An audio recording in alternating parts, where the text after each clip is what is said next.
DSWD at Office of the Civil Defense siniyak ang kahandaan ng Ilocos Region sa mga bagyong paparating sa bansa. May balitang pambansa si Rocky Estolas Estal, Bautista ng PIA Ilocos.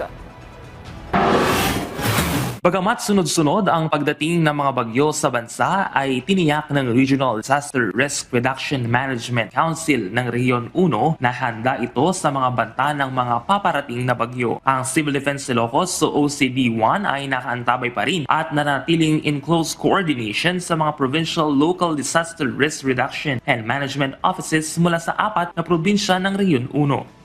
So dahil nga magkasunod-sunod yung mga bagyo, just make it sure na naka-ready tayo kahit papaano. Initially to mitigate yung effect ng magiging problema natin. To remind again, yung local chief executive kami, magmula doon sa level ng governor, for the governors to tell yung mga mayors niya na sa mga lugar na to na madadaanan for possible preemptive evacuation. Equipments, ready naman. Andyan yung Air Force natin, andyan yung Coast Guard natin, andyan yung other members ng AFP natin or branches ng service natin.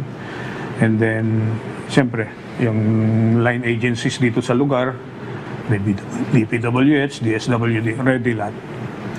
Sa mga kababayan natin, makinig po kayo kung ano po. Mas magandang mawala na yung TB kaysa yung buhay natin ang mawala. Samantala, nakaantabay pa rin at nananatiling sapat ang supply ng DSWD sa anumang request para sa augmentation ng mga relief stocks sakaling kailanganin ng mga lokal na pamahalaan mula sa 19 na regional at satellite warehouses. Sa kabuuan, nakahanda ang DSWD ng 73,578 na family food packs, 10,037 na non-food items at 11,875 na bottled water.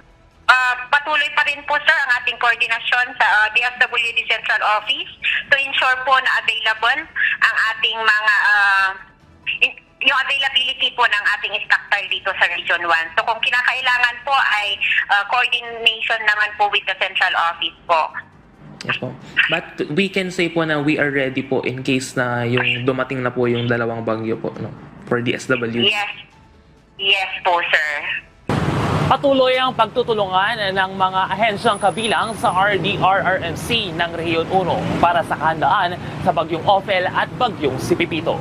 Mula sa PIA Ilocos Region, Rocky Bautista para sa Balitang Pambansa.